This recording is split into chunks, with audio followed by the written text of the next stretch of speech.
Coming up, we plug into the games people played when TV first went interactive. Also, the rustic appeal of wood paneling. There was no home that was spared. A true throwback to the 70s. And we feast on memories of family dinners with a look back at our favorite dishware. It's all ahead on Hey Remember.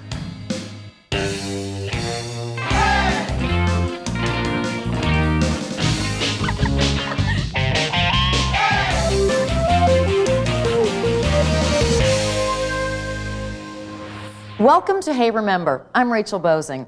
On a rainy day in the 50s and 60s, kids might play Monopoly or a game of cards like Go Fish. But by the time the 70s rolled around, high-tech games bleeped onto the scene. Kids plugged in, turned on, and now there's no turning back.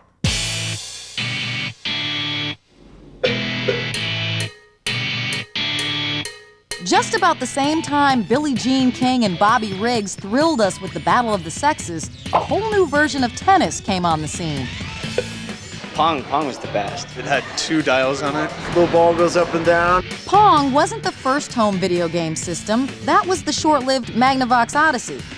But Pong is the game that's credited for spawning the whole video game industry.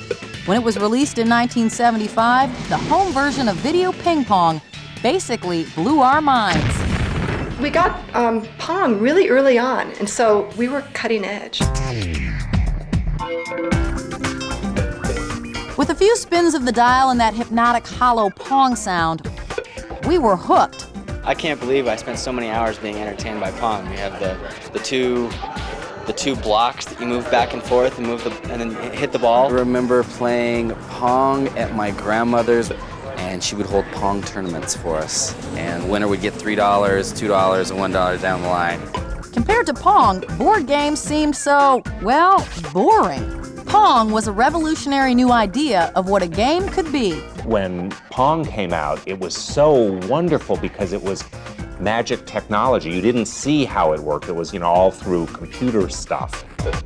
It made people feel at the cutting edge of entertainment. It also changed the way we thought of the television. For the first time, we could control what we saw on the screen.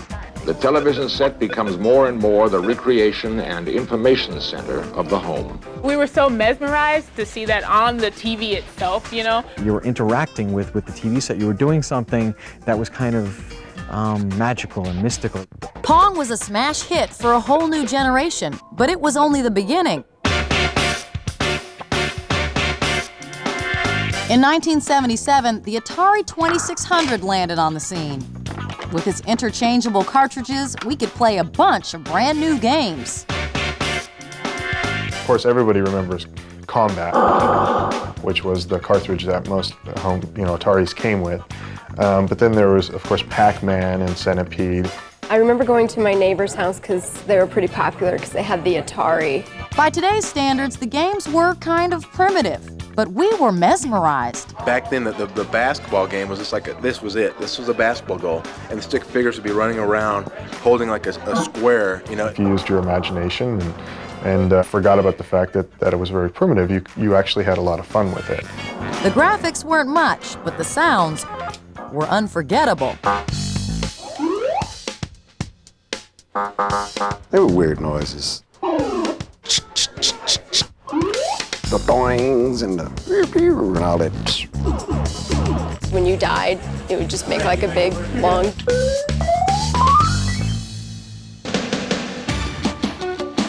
You had to go to the video arcade to get higher quality sounds and graphics, at least until a new wave of home games came out in the 1980s. ColecoVision was really the system that brought arcade quality video games, the home game systems. My first system was a ColecoVision, which rocked. That was awesome. Well, you know your geography and your computer. Here's a surprise for you. You could play video games on the early computers too. In fact, some kids thought that's what a computer was for. We updated to the computer, and they had Frogger on there. A lot of the real early applications were games. People used it for entertainment. It was entertainment we couldn't get enough of. No matter what system we used, the game was never really over. Some people would just play these things around the clock. nonstop until their parents came in and made them turn it off. My eyes would start to get out of focus because we've been staring so long at the screen. If you were any good, you could probably play it for about 12 hours. And your hand would get cramped.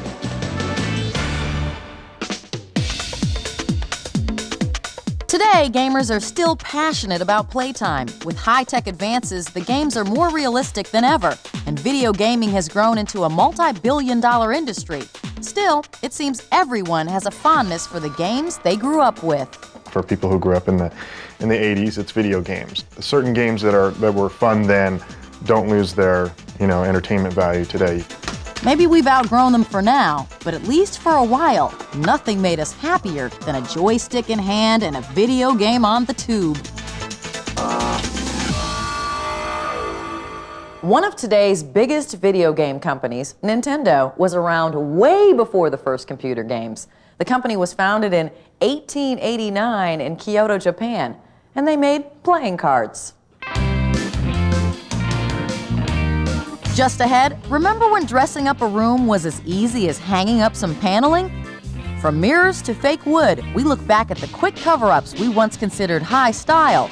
Plus, we dish up memories of dinnerware and the patterns that grace the tabletop. It's all ahead on Hey Remember. Every kid loves model trains, but the first Lionel train wasn't even intended as a toy. It was designed in 1900 as part of a display in a toy store window.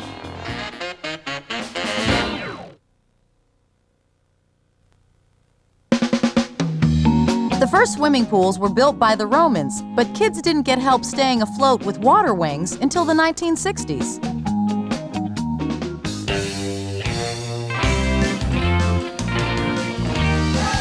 Welcome back to Hey Remember. For years, American homes have been involved in a major cover-up. Don't get any wild ideas. We're talking about wall paneling. From wood to mirrors to fake brick, paneling had the power to create a certain mood in any room. We're about to peel back the layers to expose the history of our paneling past. Wood-covered walls are nothing new. In fact, they've been around since cabins were made out of logs. But over the years, Americans moved away from logs to a more refined look from across the pond. I think we were really thinking about our European ancestry, honestly. I think we were trying to somehow get in touch with those magnificent libraries and those rooms that were wood-paneled and signified great estates. And if high-shine mahogany wasn't your style, there was always the cozy cabin feel of pine. It was a naughty way of spicing up the rec room. Then in the mass-produced frenzy of the 1950s, a new kind of woody wall worked its way into our home. A new assembly line version of the European wood wall. Here's their special secret. They've learned what wonders can be done in your home with economical plywood walls. There was a time when paneling was, paneling was it. Paneling was the status. Paneling was the fashion. From blonde to chocolate brown, living room to rec room, paneling seemed to be everywhere. Everyone had paneling in their house. There was no home that was spared.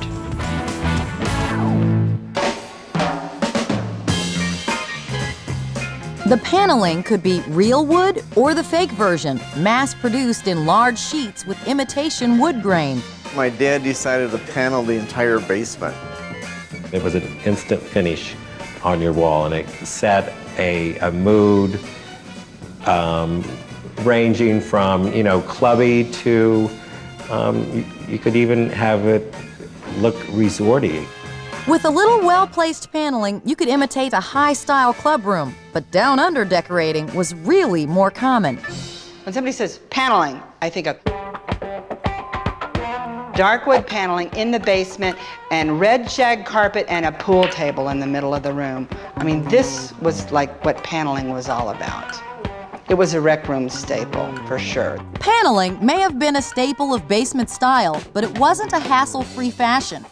Real or fake, it took a bit of work for Mom to keep that grain glowing. Scott's Liquid Gold penetrates as it cleans, restores faded, dry-looking wood. You can do a whole paneled room in minutes. Wipe it dry, and see the richness of your original paneling. I think she uses some kind of wood cleaner of some kind, and she just wipes down the wall, and then she puts some kind of a wax of some kind to make it shiny. We soon found out that no amount of waxing could make the faux wood look real. The swirls and the fake wooden knots. I think supposed to be oak or something along that, but it just obviously isn't.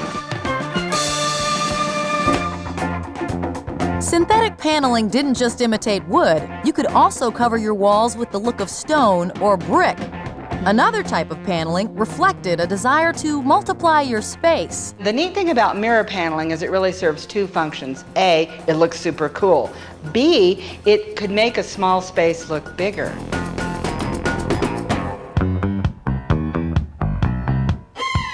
Mirrored paneling could be found almost anywhere in the house. It was found a lot in living rooms.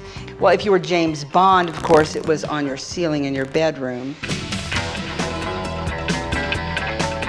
But over time, the beveled beauty started to get a bad rap. It was like a glamour element that eventually became kind of a tasteless element. By the 1980s, the writing was on the wall for almost all wall coverings. Folks began to bring down the mirrors and paint over the paneling. But those wood-looking walls haven't completely left the home scene. Paneling held up so well that it's still hanging around today, annoying the hell out of people. In truth, some people still love a well-paneled room. With the right wood, it can add a touch of nature to the great indoors. Wood paneling goes in and out of style at home and on cars. But here's a fun fact. The last car made with real wood paneling was back in the 50s. Still ahead, the first generation of games on the go. I was the champ at classic football. Plus, we set the table with some memorable dishes from the past. Oh, some of the patterns, I can actually smell the food when I think back. We'll take a look at some favorite patterns when Hey Remember returns. Pez candy dispensers have become collector's items. But can you guess the shape of the first Pez dispenser made in 1948? Was it the Empire State Building, Bugs Bunny, or a cigarette lighter? We'll have the answer when we come back.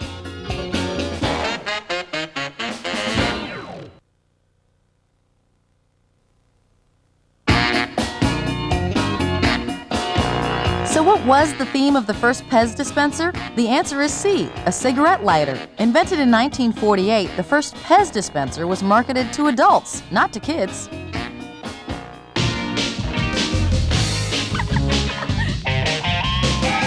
Welcome back to Hey Remember.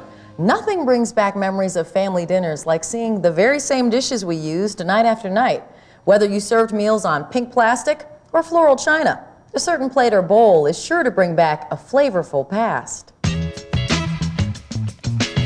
Dinner's always ready when I get in, so I wash up in a hurry while Jeannie and Joan set the table. Just about every family had its own dinner time ritual. Always had family dinners about 6:30. We all ate at about 5 o'clock, I think. Whenever that table was set, we wanted it to look good, and dishes were part of the decor. Guess who's dropping by? Ted's parents. No problem, I just whipped up some pasta and took out the corral. My tiger lily is perfect for soothing the savage in-laws. I'll have them purring in no time. And no matter what's for dinner, nothing serves up memories like the old china patterns we ate from. Some of the patterns, I can actually smell the food when I think back.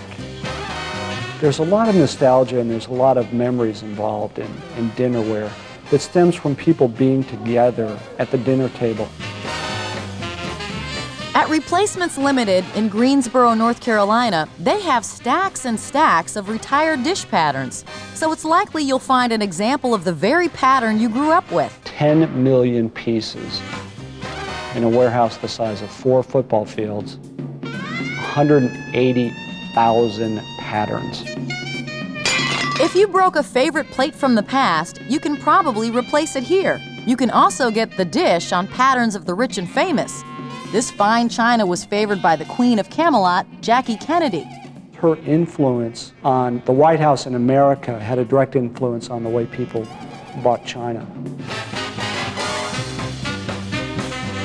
A queen of comedy made this casual Franciscan ivy pattern famous. Lucille Ball decided to use this pattern in her television show. Everybody loved Lucy, and apparently everybody loved the china because it's one of the most popular discontinued china patterns of all time. Of course, every family has its own sense of style, and the table is an easy place to display it. It was pretty mixed match. Our dishes were like white with those flowers around the edge. Safeway plate of the week, you know, so I think we had whatever was around. We didn't have a complete set of anything. Each different pattern is a sign of its time. The folksy poppy trail was popular in the 50s. Simple in color, almost farmy looking, but it caught on like wildfire. A decade later, tastes were changing. Geometric designs, they kind of got away from the typical circles. Come and get it! We were even less formal by the 70s, and families loved a new dishware that was durable. It's not plastic, china, or earthenware. It's a new material from Corning. We call it Corel Livingware. It's very light, it's very durable, fairly inexpensive, and mass-produced. We used it for breakfast, lunch, even parties. And when the baby came along, Corel held up better than we did. That was fine for normal days.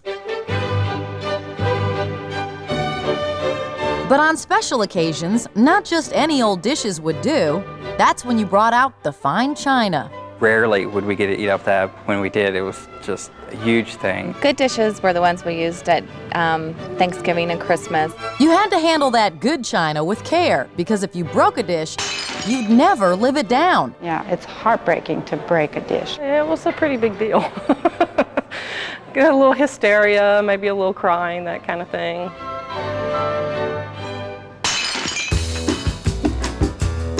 No one wanted to be a bull in a china shop, but there was a risk when Mom delegated the dinner chores. I broke dishes so that I wouldn't have to do the dishes. A lot of us preferred to pitch in by setting the table.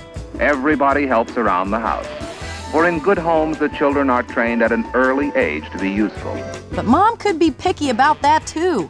2 forks, you have to have your salad fork and your dinner fork. Knife on the right, fork, salad fork. It was fork and knife and napkin, and that's it. It didn't really matter. The youngsters may not do everything with skill, but their spirit of cooperation shows their careful upbringing. It was supposed to be done correctly at my house. Even if you weren't the one who set the table each night, dinnerware can dish out a healthy helping of memories. After all, who can resist all those fashion plates from the past?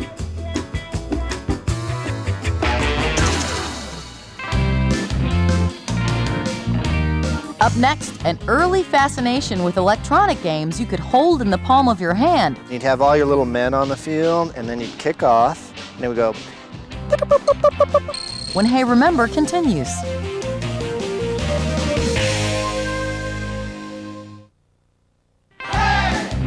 For questions or comments about Hey Remember, please write us in care of HGTV, Box 50970, Knoxville, Tennessee 37950. Be sure to include the episode number and your daytime phone number.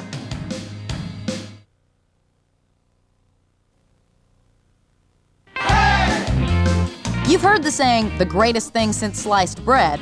Well, consumers could buy bread pre-sliced for the first time around 1928. That's when a machine was invented to both slice and wrap the loaf quickly, so the slices wouldn't dry out and get stale.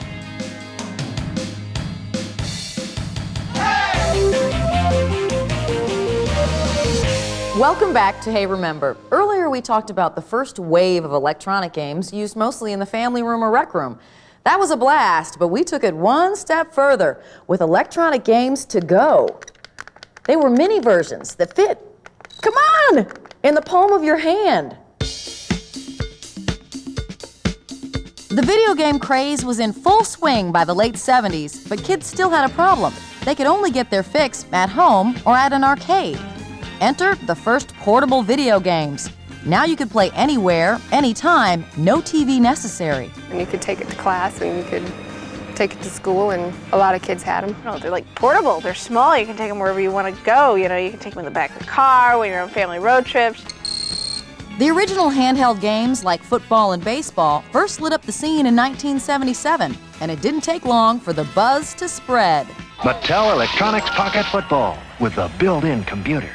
Hey, who's in there? Oh man, that's the baseball game. Yes, I had this exact game. Oh my God. Classic baseball, classic football. I was the champ at classic football.